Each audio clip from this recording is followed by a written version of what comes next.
Olá para você que acompanha a TV Câmara de Porto Alegre. 25 de julho é o Dia Internacional da Mulher Negra Latino-Americana e Caribenha.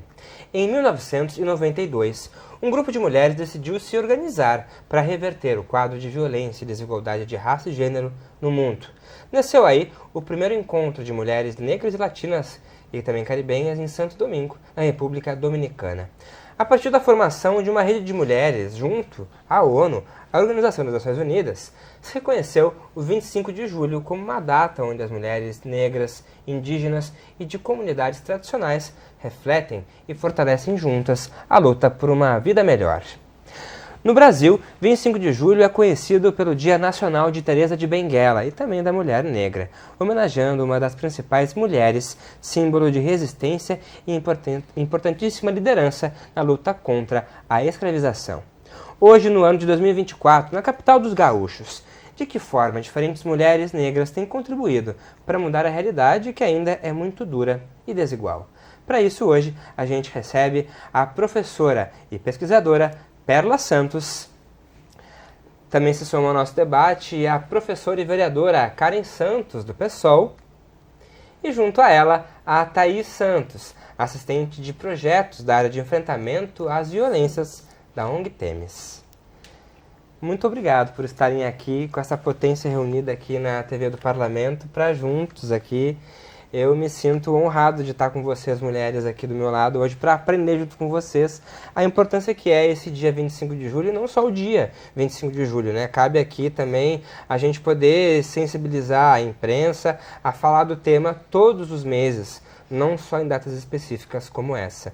Mas, já que a gente está aqui para poder falar não só de celebração, mas também de falar de luta, de resistência, de como ainda muitas coisas têm que mudar, porque a gente está numa capital dos gaúchos, vereadora Karen, em que a gente pode dizer que algumas coisas avançaram, mas por outro lado, tem muito trabalho ainda para ser feito. Tem muitas camadas que estão desassistidas. Bem-vinda. Obrigada. Primeiramente, agradecer pelo convite, agradecer também à TV Câmara por novamente estar suscitando essa discussão. A gente tem, né, dentro do nosso município, uma população negra que é minoria, né, estatisticamente. Ao mesmo tempo, temos um movimento social negro muito potente. É daqui o 20 de novembro, junto com o coletivo Palmares, de Oliveira Silveira, daqui também os clubes negros mais antigos do nosso país, a segunda capital com maior quantidade de terreiro, a maior quantidade de quilombos urbanos, e eu acredito que isso é fruto da luta e da organização do movimento social negro como um todo. Infelizmente, a gente ainda lidera também rankings em relação a desigualdades de renda, de acesso ao emprego pleno, em relação à escolarização da básica, a nossa representatividade também na esfera do ensino superior, e isso é fruto de uma sociedade desigual, de um passado escravocrata, colonial.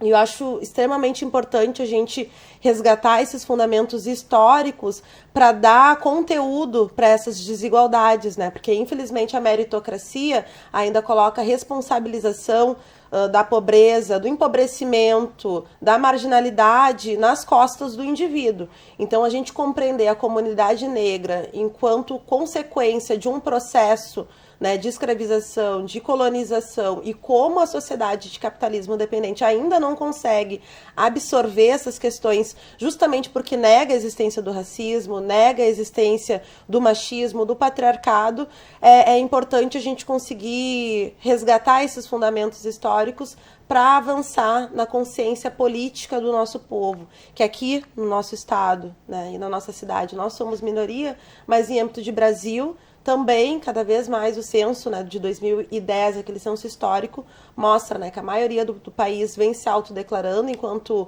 pessoas negras, né, somas de pretos e somas de pardo, e nesse sentido a importância da gente estar presente nas políticas públicas, pautar, né, a economia, pautar a política, para pensar também como a gente se desenvolve enquanto um povo, com as suas nuances, com as suas diferenças, mas também respeitando a contribuição desta comunidade, que é a comunidade negra.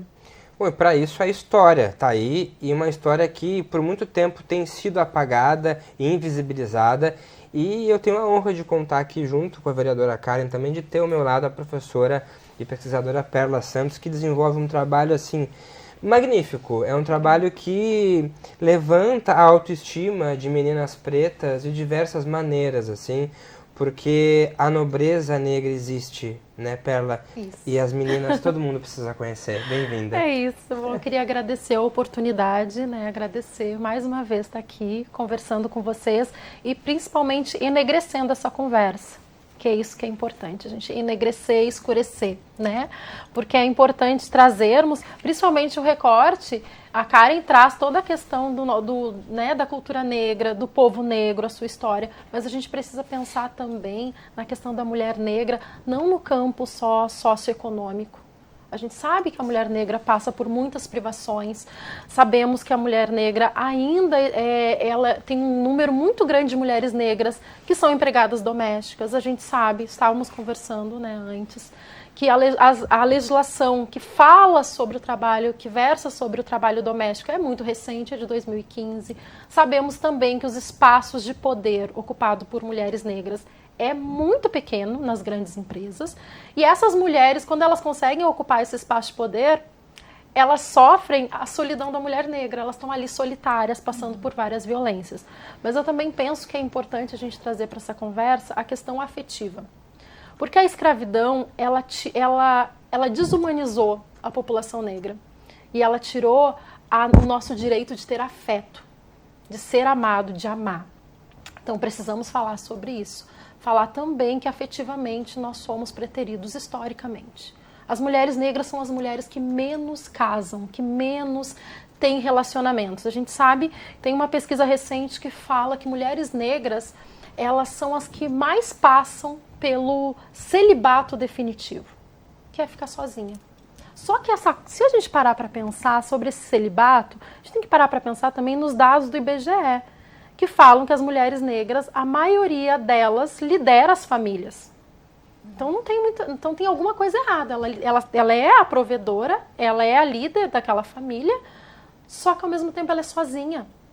E eu gosto de perguntar, porque eu escutei isso há uns anos atrás, de uma palestrante, que ela falou a seguinte frase: quantos casamentos de mulheres negras vocês foram ao longo da vida de vocês? Pouquíssimos. Ah, mas aí a pessoa pode pensar assim, não, mas a mulher talvez não quis fazer a cerimônia. Tá, mas olha só, a maioria da população, das famílias, é liderada por mulheres negras. O que acontece com esses companheiros? A gente precisa falar sobre isso.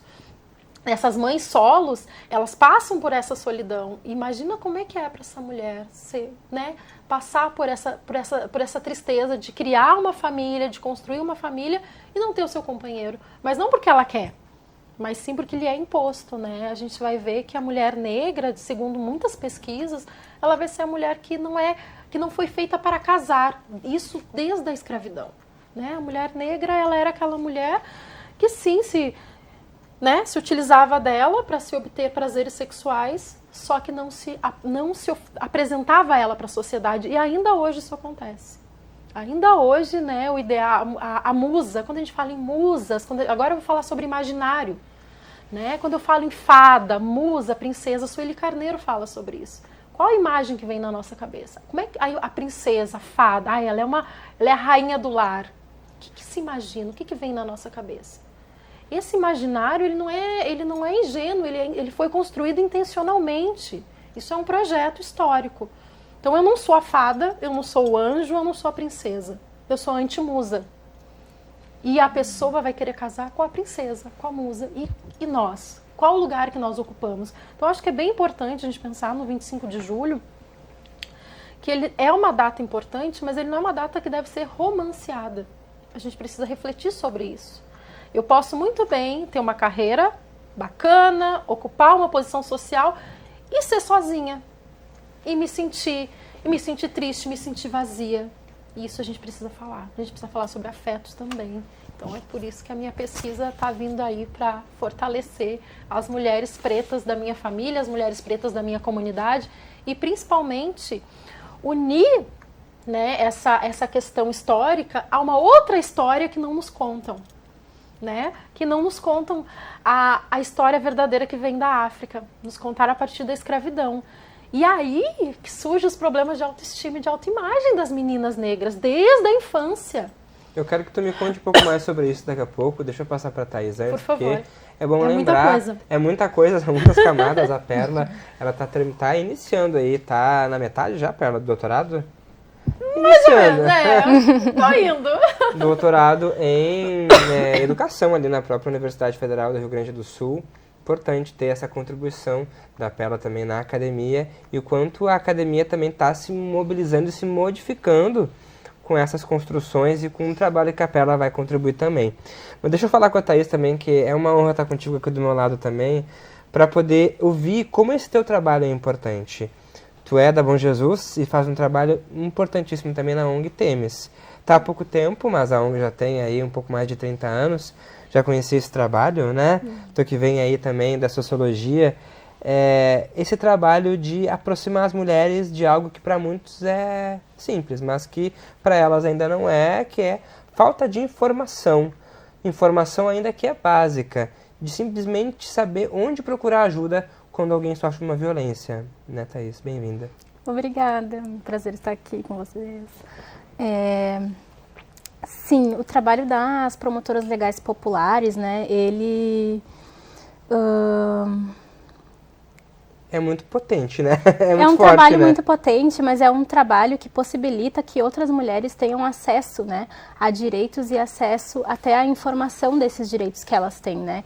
Então, o trabalho da Temis, ele vem muito direcionado no sentido de empoderamento legal, né? O nosso curso, o nosso programa de empoderamento legal, ele busca formar essas mulheres que são lideranças comunitárias, que estão dentro dos seus territórios, que geralmente já atuam dentro dos seus territórios como lideranças, né?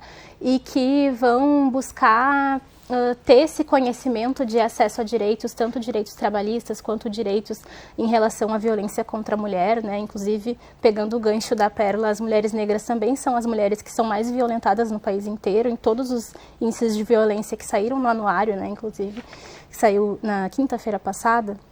O Anuário de Segurança Pública demonstra, né, que mais de 50% dos estupros são com mulheres negras no Brasil. Então, estupros, violência doméstica, o aumento de casos de feminicídio em relação às mulheres brancas também, né?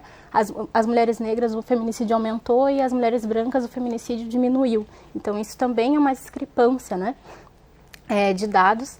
E essas mulheres que são lideranças comunitárias, elas estão na ponta e são também mulheres negras que atuam com outras mulheres negras nas suas regiões, né, que são bairros periféricos de Porto Alegre, da região metropolitana, e que também atuam em apoio, por exemplo, às enchentes, atuam em atendimento à violência contra a mulher, né, que fazem uma rede com a Temis e também com outras advogadas que encaminham para atendimento psicológico, né?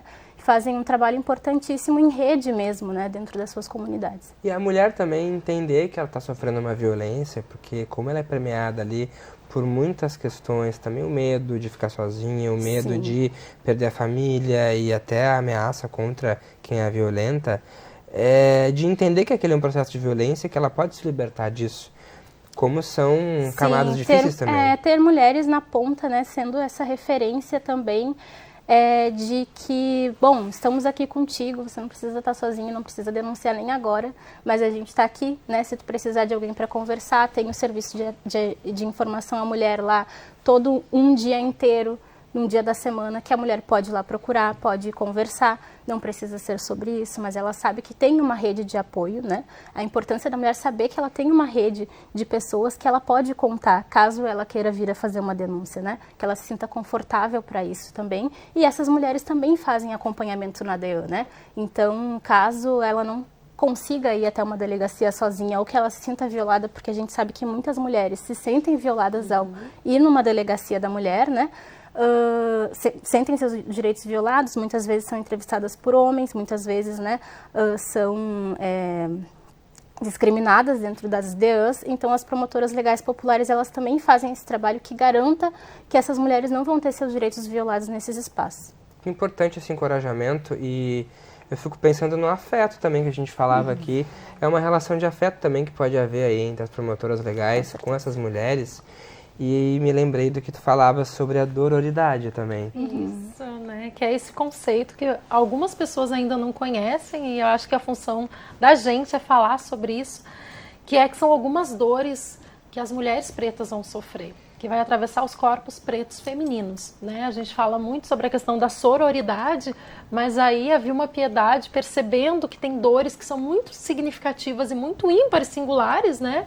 Ela começou a pesquisar esse conceito, que é o conceito da dororidade, que vai falar sobre essas dores que as mulheres pretas passam e que mulheres brancas não vão passar, porque os nossos corpos foram atravessados pelo racismo, pela escravidão. Então, assim, a hipersexualização que acontece até os dias de hoje, várias violências, achar que o nosso corpo é público, né, que pode tocar, pode bater, pode chutar. Então, são coisas que atravessam a dororidade. Então, é importante a gente pensar. Nós fomos historicamente preteridas. Então, eu tenho consciência disso. Como é que eu faço? Como é que eu trabalho em rede? Como é que eu potencializo? Porque a gente também trabalha, junto com a dororidade, a questão do auto-amor. Porque nós nascemos nos odiando.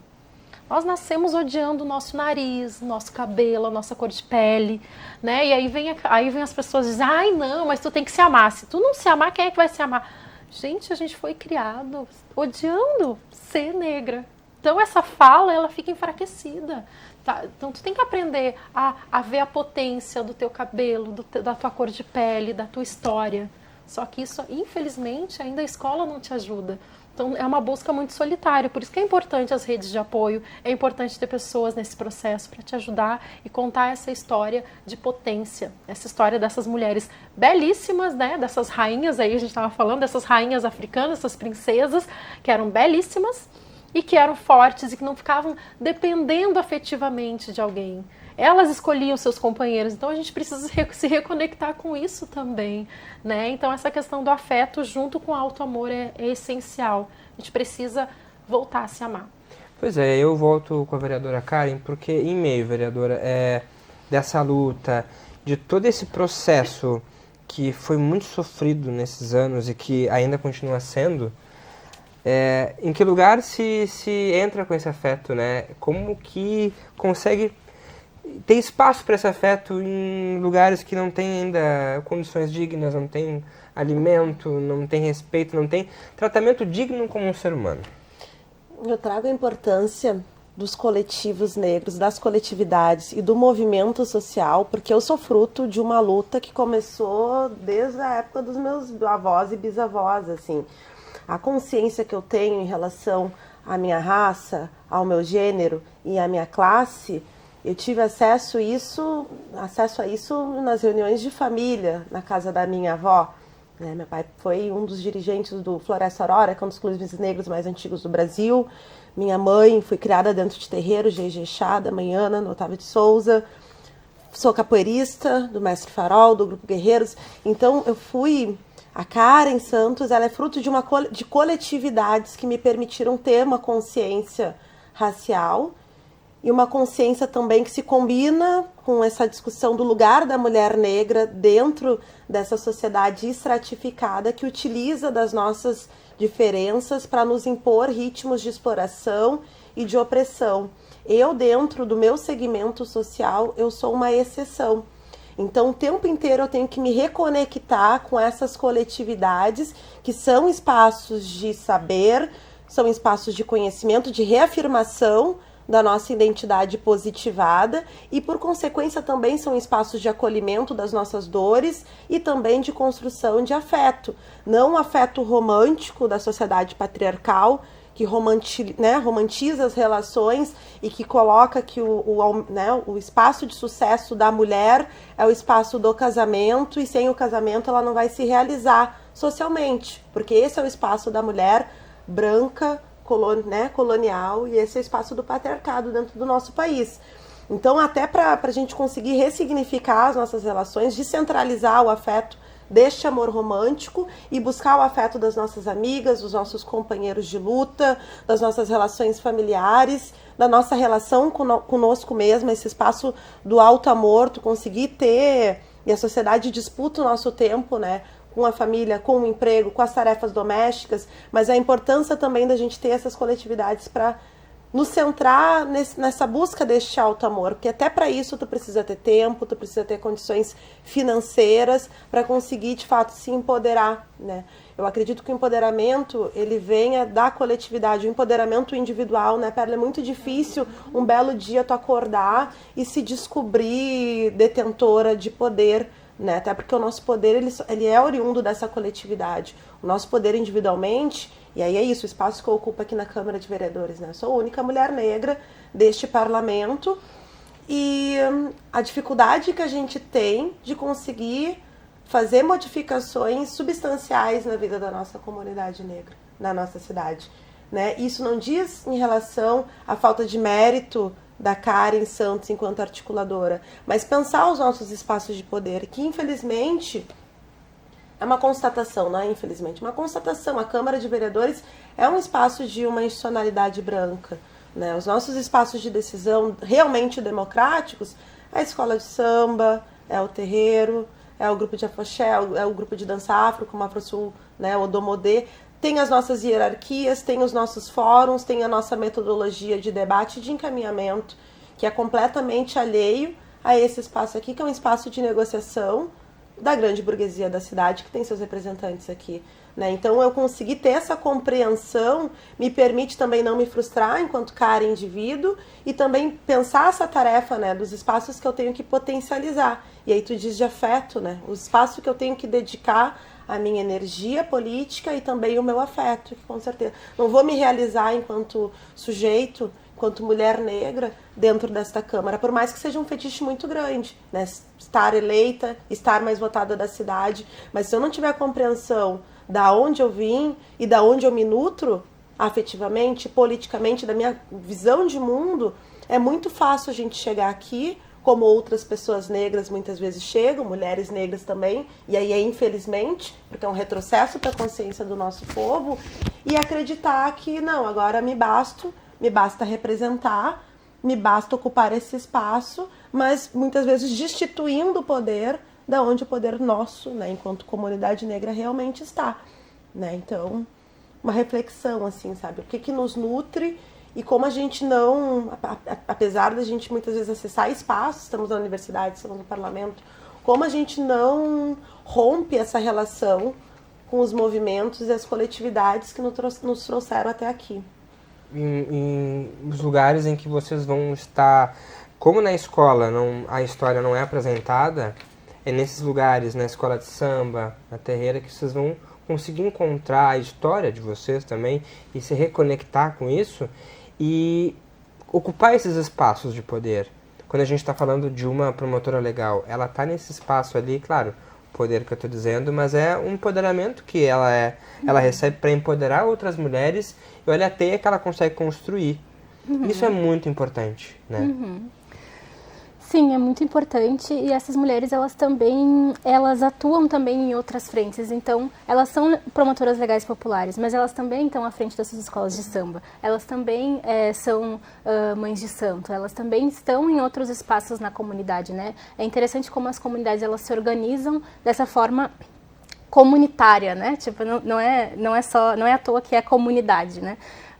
Mas elas se organizam mesmo de forma comunitária. Então, todo mundo conhece aquela mulher, não só porque ela é promotora legal popular da Temis, mas porque ela também é uma liderança daquele espaço, ela está vinculada à associação de moradores, ela está vinculada à escola de samba dali, ela é também uma figura de afetividade, né, para outras mulheres na comunidade, para outras pessoas no geral na comunidade, mas para mulheres especificamente, né? Então, é um trabalho muito potente, assim, e é um trabalho também de muito afeto, porque as mulheres se formam nos cursos, né, e depois elas ficam com aquele vínculo do curso, de eu participei do curso em tal ano, eu sou promotora legal popular de tal ano da Temis, e criam mesmo uma amizade, né, e vão levando aquela amizade durante muitos anos, assim. As promotoras legais da Restinga, por exemplo, que eu gosto de usar esse exemplo porque elas são incríveis, assim. Elas têm uma amizade para além da relação política mesmo, elas são muito atuantes, têm um trabalho muito potente na Restinga, mas elas têm uma amizade, assim, que uma leva a outra no médico, uma leva a comida para outra, sabe? Elas têm uma relação de família mesmo, né? Muito familiar, assim. Então, essa importância, né, do afeto também cruzar as relações políticas, né? Quando a gente também está falando das relações entre mulheres negras, a gente nunca está falando só de relações políticas, né? A gente está falando de relações que são intrinsecamente afetivas.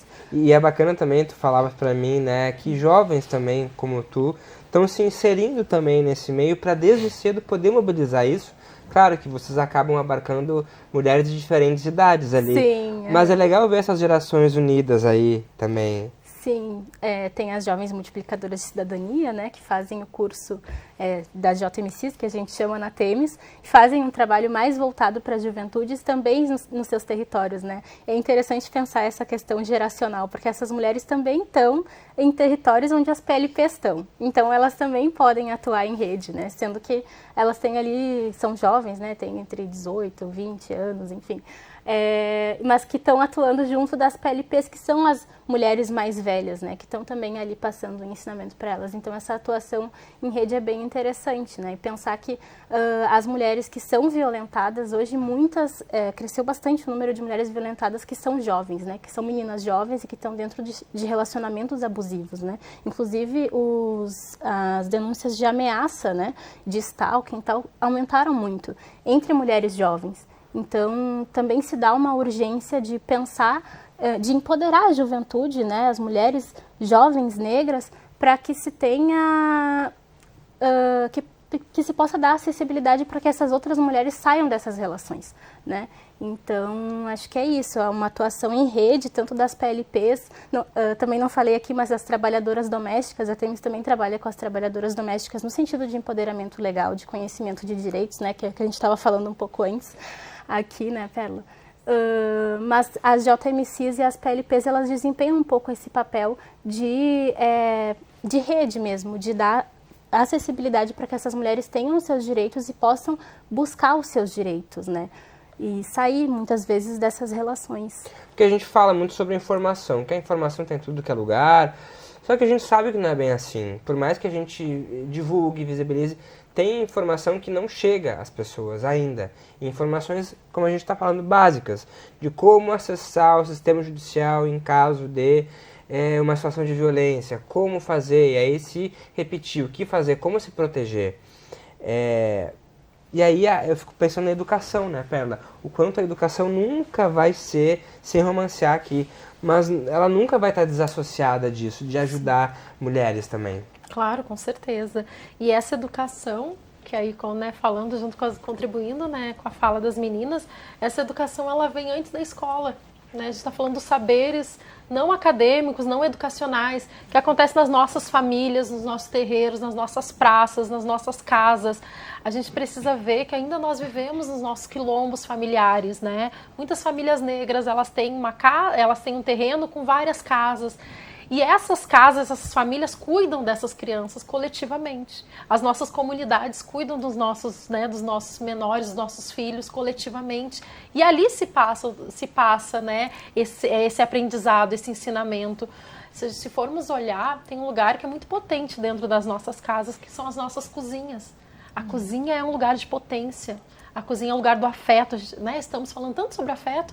Então, eu não sei se vocês têm uma lembrança, mas eu acho que todo mundo tem uma lembrança de alguma conversa, de algum momento que aconteceu numa cozinha, que tinha um alimento, porque a nossa aprendizagem, ela não é assim, num quadro negro, com prova, não. Ela é passada com afeto. Eu estou ali cozinhando, fazendo um bolo e conversando com alguém sentado na mesa, e ali se tem as trocas, né?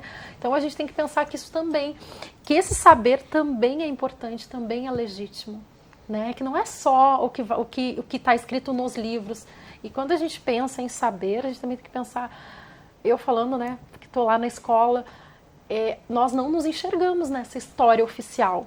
Porque quem é que escreveu essa história? Não fomos nós. Então, nós temos que contar a nossa história.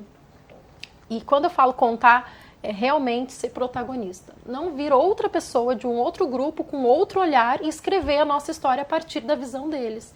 Nós precisamos contar as nossas histórias e contamos através da oralidade. Podemos usar agora as novas ferramentas como internet para nos auxiliar, porque nós sabemos ainda que a educação, né, a educação formal que acontece na escola, mesmo tendo uma lei, mesmo tendo uma legislação que obriga a escola a trabalhar o ano inteiro a nossa história negra, mas a nossa história como potência, e não a partir da escravidão, do coitadismo, ela ainda não acontece nos bancos escolares. Né? Nós temos as leis, tem a fiscalização, mas ainda não acontece, ainda acaba sendo aquele momento, né, festivo lá em novembro. Esquecem da gente o ano inteiro, mas em novembro lembra, vamos lá, vamos fazer uma ação. E não se tem o debate, não se tem essa outra história que nós sabemos, que nós contamos. Então a gente precisa cada vez mais contar essa história que vem diretamente dos tronos africanos. Porque é isso, né? Se eu não me amo, se eu não me valorizo, eu vou achar que qualquer relacionamento vai ser um relacionamento que vale a pena. Eu vou fazer de tudo para ficar com aquela pessoa e eu nem vou perceber que aquela pessoa está sendo violenta comigo. Porque eu não tive ninguém me falando, olha, presta atenção, observa. E eu acho que qualquer coisa serve. Mas quando eu começo a conhecer a minha história, eu começo a sair daquele lugar que a sociedade me colocou de subalternidade. Só que quando eu saio dessa situação, acontece um outro fenômeno que é interessante. A sociedade não deixa tu superar essa situação, né, esses pensamentos de que tu é inferior e deixa assim, tá tudo certo. Não.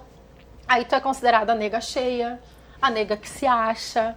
Por quê? Porque tu rompeu com aquele pacto invisível da sociedade de que os corpos pretos, principalmente as mulheres, são subalternas. Então, quando tu chega muito elegante, falando estou no doutorado, ou não estou no doutorado, mas conheço a minha história, as pessoas dizem, olha, aquela ali se acha. E a gente não se acha, a gente se tem certeza, porque foi um processo histórico muito doloroso. Foi doloroso. A gente trabalha em rede por isso, para a gente se apoiar enquanto mulheres pretas. E eu falo de experiência própria. Eu me odiava até eu conhecer a minha história. Eu precisei que algum professor, que os meus mestres, que a minha Olorixá chegasse e me contasse uma história que não está nos livros. E eu era a pessoa que eu olhava para uma mulher negra que estava se sentindo muito bem com a sua negritude e eu me incomodava, porque aquela negritude dela mostrava o quanto eu era negra e o quanto eu não gostava daquilo. E aí eu não só me odiava, eu odiava outras mulheres negras. Então, quando tu começa a exercitar que é algo muito difícil, que é o auto-amor, tu se ama e tu ama outra mulher. E tu percebe que não somos rivais, porque não somos. E aí a gente consegue trabalhar em rede. E aí eu consigo ajudar essa pessoa sem julgar. Que também não adianta tu me ajudar e ficar dizendo, olha ali, fulana, como é que aceita? Sendo que a gente tem que entender a história dessa pessoa, que não é fácil. As nossas histórias não são fáceis, nunca é. Então é bem importante a gente pensar nessas aprendizagens de outras, o que eu vou aprender com as outras mulheres? Pensar bem nesse conceito de vida encruzilhada. Cruzou o meu caminho, vai passar algo para mim, eu vou aprender com essa pessoa, né? Pois é, e dentro disso que a Pela traz, vereadora Karen, trazendo o exemplo que tu trouxeste, né? A única vereadora negra aqui na Câmara, não tem outras mulheres negras contigo aqui no parlamento. Como é que essa luta ela é feita sem essas mulheres aqui presencialmente no parlamento? Como é que tu consegue ter força para continuar? Não, fazer uma pontuação, né? E não estão agora, mas entraram comigo na legislatura, a Day, a Bruna e a Laura, e felizmente foram eleitas, né? A Day para a Câmara Federal e as duas outras parlamentares, a Bruninha e a Laura, aqui para a Assembleia Legislativa.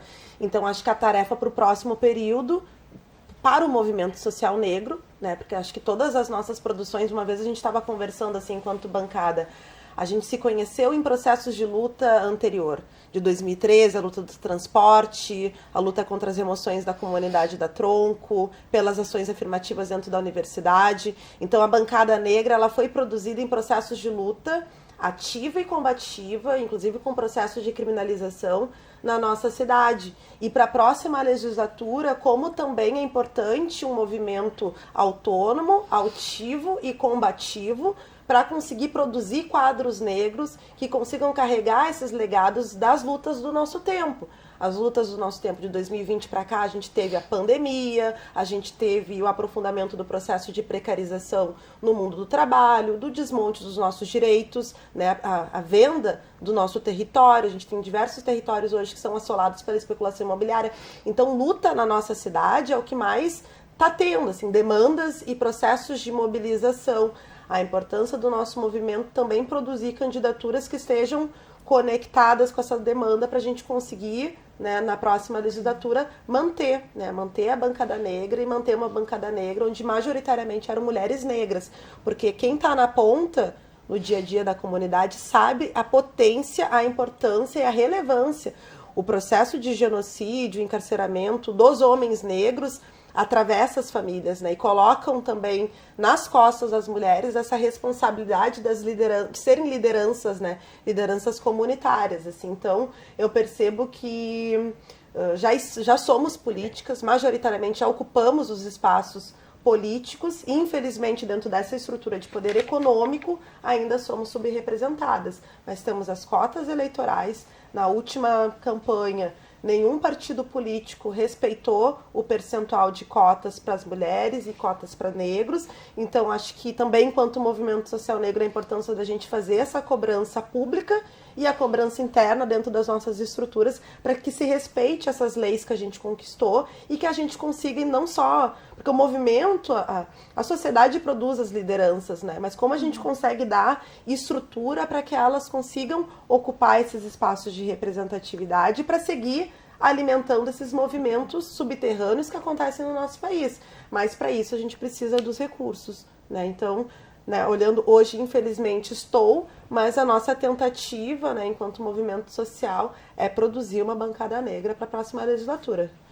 Tu falava sobre essas questões aí, eu fiquei me lembrando justamente sobre esse desafio que é da mulher negra contemporânea diante essas questões que tu trouxeste. E aí eu fico pensando no que tu me falou um pouco antes de começar sobre a tua pesquisa, né, do mestrado, que tu quer trabalhar com o lixo e a comunidade, enfim, problemas já antigos, que já deveriam ser solucionados, como a questão do lixo, ainda não sendo resolvidas e mexendo nessa estrutura ali da comunidade e sendo uma outra violência também, já a violência física, psicológica, enfim, o quanto esse lixo também produz violência, né, Thaís?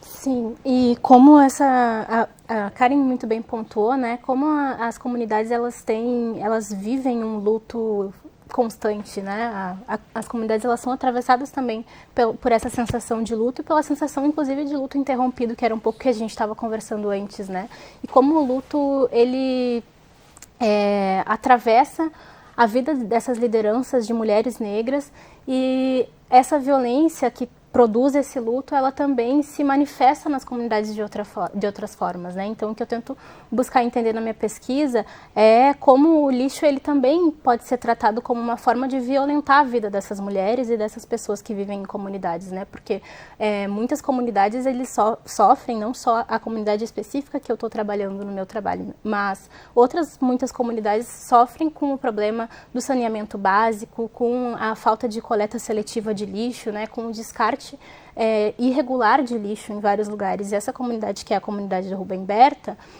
sofre muito com esse problema, né? Não sei se é um problema, se é uma coisa proposital, mas enfim, com essa questão que são os acúmulos de lixo em muitos lugares, né? Em muitos pontos. Então, como as lideranças também, elas se articulam num projeto de também cobrar uma política de cidade, né? Porque não é só uma política de habitação, então fazer casas para as pessoas morarem, mas não dar estruturas básicas para elas viverem. Então, saneamento básico, isso é o mínimo, sabe? Dar uma estrutura básica de coleta seletiva de lixo, de orientação de onde as pessoas têm que descartar os seus móveis, quando elas não querem mais um móvel, sabe? Então, ter essas orientações, assim, que elas vão faltando e que de diversas formas essas mulheres elas vão se organizando para dar conta, né, de resolver problemas que não são problemas delas, que são problemas da comunidade, que são problemas da cidade, inclusive, né, que são problemas de políticas de cidade, né. Então é um pouco isso, assim, fazer um pouco essa luta também no sentido de dar conta de outras políticas de cidade, né? É importante isso, porque acaba criando uma outra responsabilidade para essa mulher e até uma culpa também do lugar onde ela está e como é difícil sair disso. Perla, e aí tu tem muitos projetos que conseguem trazer à tona essa visibilidade da história negra, desses príncipes, dessas princesas. Agora, tu tá com o livro para ser lançado, né?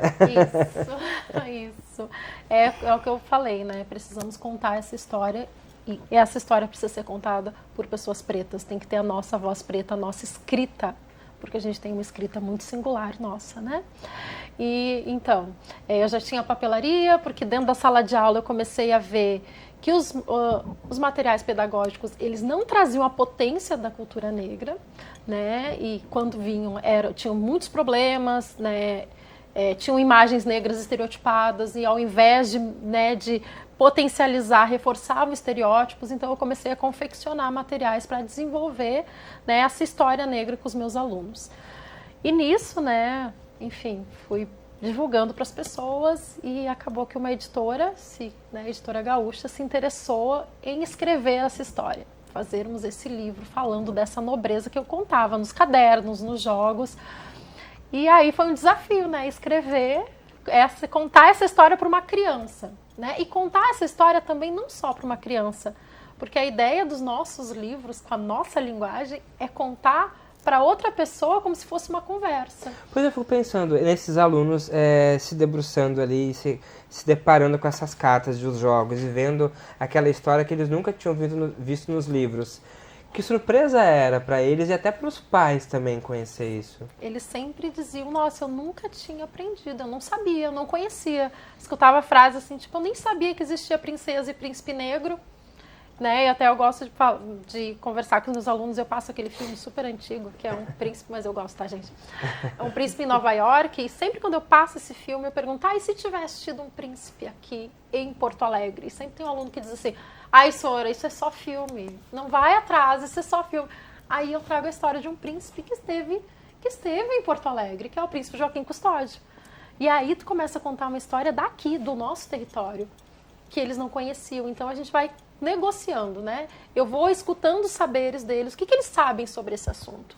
E eu conto o que eu sei. E, na verdade, se torna uma partilha. Porque essa ideia de educação, de conhecimento, é difícil falar, através de uma forma vertical, ela é muito da escola tradicional, que não vem da cultura negra, vem de um outro lugar. Mas quando eu estou conversando, eu estou trocando, eu estou partilhando conhecimentos com essa outra pessoa. Né? Sem dizer que eu sei mais do que ela. Eu não preciso, eu posso colocar o meu conhecimento na mesma linha, naquela linha horizontal do meu aluno.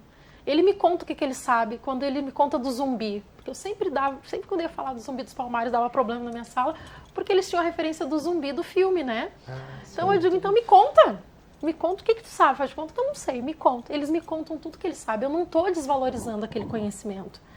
Porque ele passou vendo filmes, teve um tempo de dedicação, então ele estava me trazendo informações, ele fez uma análise, isso é bem complexo.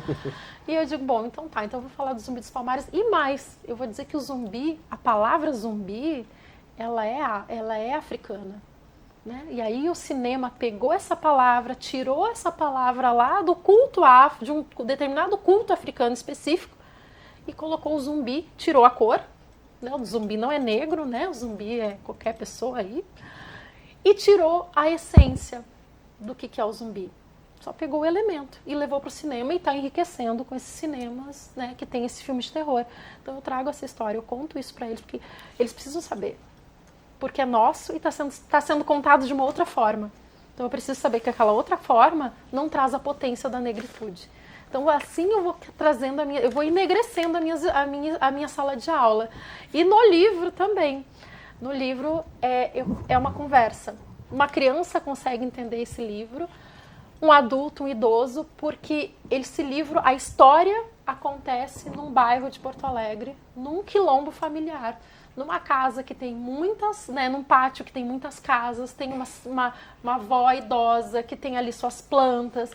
que quando ela está cozinhando, ela está contando para o seu neto, para sua neta, essa história que veio diretamente dos tronos africanos. Então não é um livro histórico, é um livro que a nossa história vai sendo atravessada pelo nosso cotidiano. Então eu tenho ali a mata, que a mata é um lugar de encantamento, né? A mata para a gente é potência, a mata ela é importante para o nosso culto religioso, ela foi importante para os negros se refugiarem, então eu trago essa mata como potência, não como matagal que ninguém dá bola, mas como potência. As nossas brincadeiras na rua, né? Essas brincadeiras entre os primos, entre os amigos, na rua, isso é trazido de uma forma muito potente. E também o nosso mundo encantado, né? Que as pessoas não falam, mas ali, eu estava dando uma palestra agora, eu estava falando sobre isso.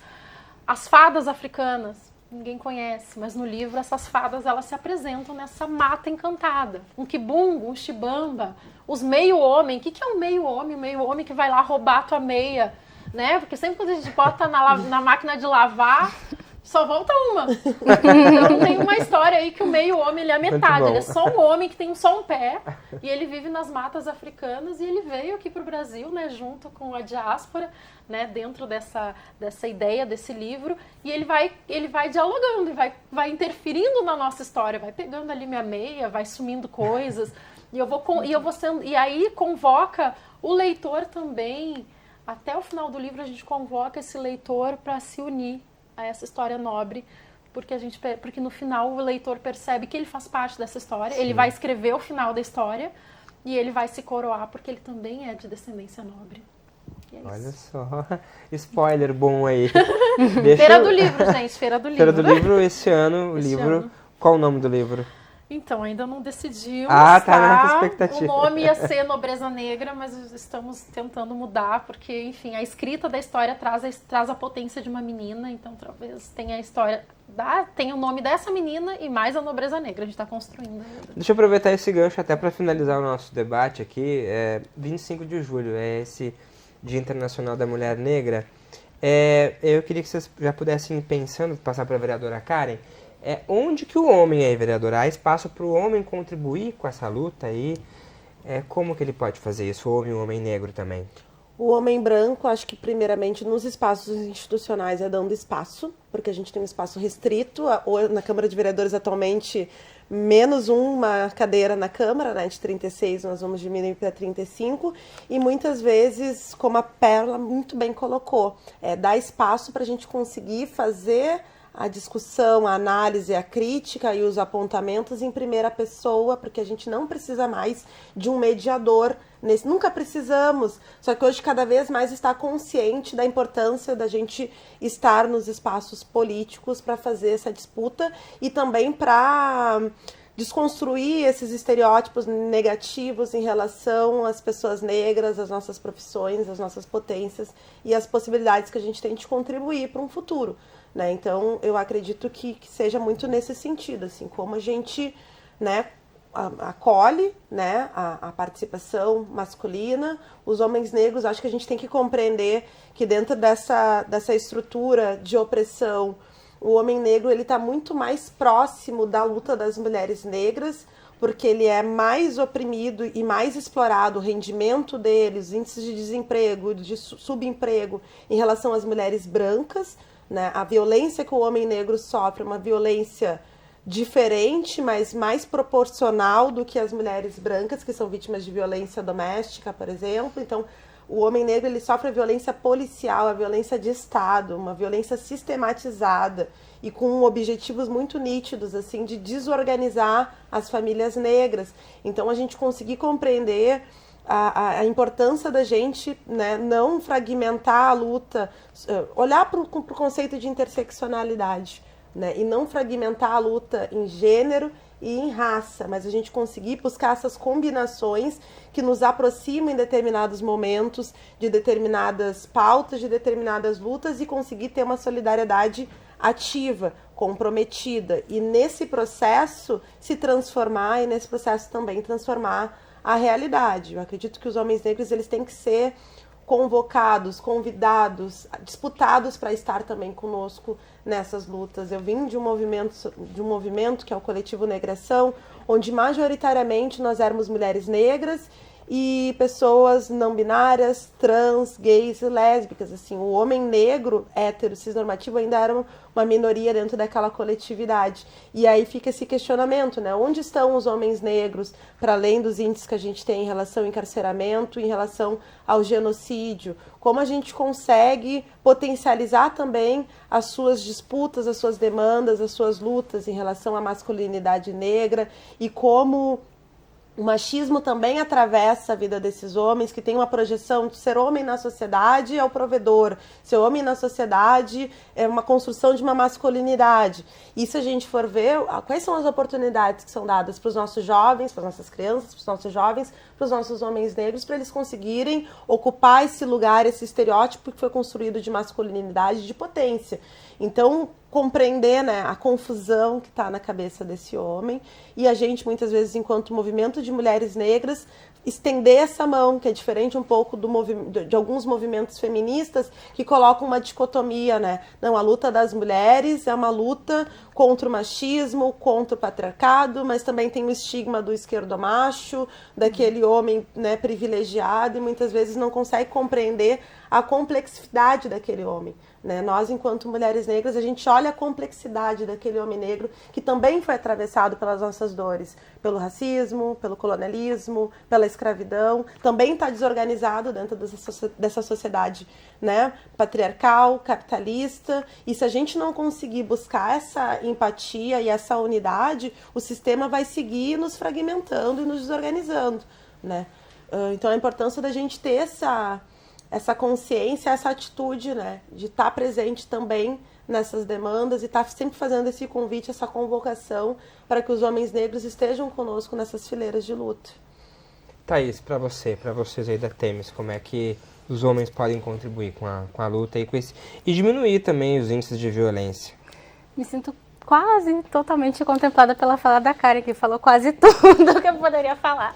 Mas eu queria pegar o gancho, principalmente, da questão da masculinidade que atravessa homens negros, né? Então, como a masculinidade que é imposta, de certa forma, a homens negros, ela não contribui com a vida deles. Então, não coloca esses homens negros em situações de privilégio, por exemplo. Porque, bem pelo contrário, como a Karen bem falou, esses homens eles estão mais próximos à mulher negra nas condições de subalternidade do que as mulheres brancas e muito mais distantes a homens brancos, né? Então, como essa masculinidade, ela não contribui com isso.